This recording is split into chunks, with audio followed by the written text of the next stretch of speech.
นี่เป็นครั้งแรกเนาะที่เราปลูกหันก้าหน่อไม้ฝรั่งเราเอาซื้อเม็ดพันธุ์จาก Facebook เนาะเห็นกับเจ้าโฆษณาขายแล้วลองซื้อเม็ดพันธุ์มาหยอดเบิง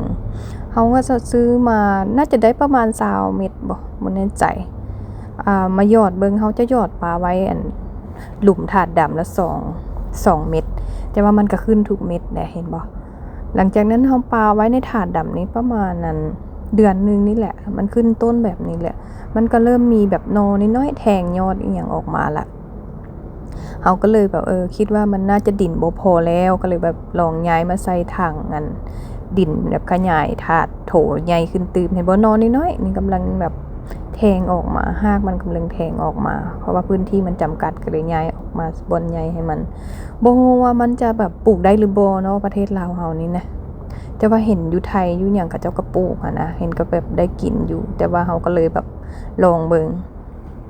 ทดสอบเบิ่งว่าจะปลูกได้บ่ส่วนดินเฮาก็จะใช้เป็นดินนั้นที่เฮาปลูกผักนี่แหละปลูกผักทั่วไปในสวนเฮานี่แหละ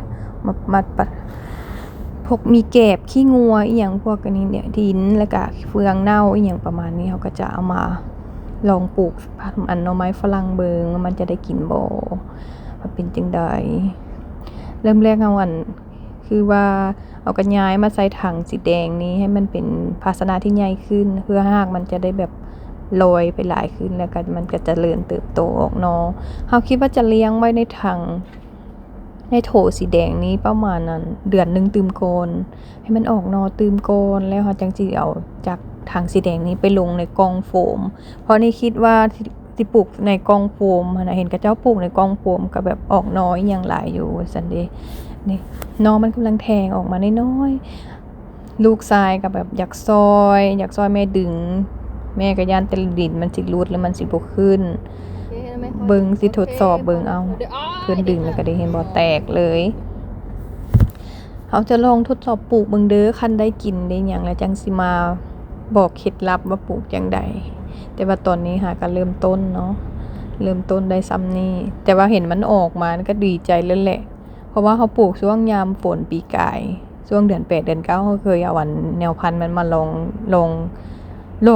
อันดินแล้วแต่มันบ่ขึ้นเลยหั่นนะก็เลยคิดว่าโอ้มันสิบ่ขึ้นมันปลูกยากบ่แต่ก็เลยแบบลองอีกเทื่อที่2อันนี้เป็นเทื่อที่2แล้วแหละเรียกว่าเห็นมันขึ้นก็เลยดีใจแดว่าเบิ่งสิลองเบิ่งว่าสิได้กินบ่เดี๋ยวมันเป็นจังใด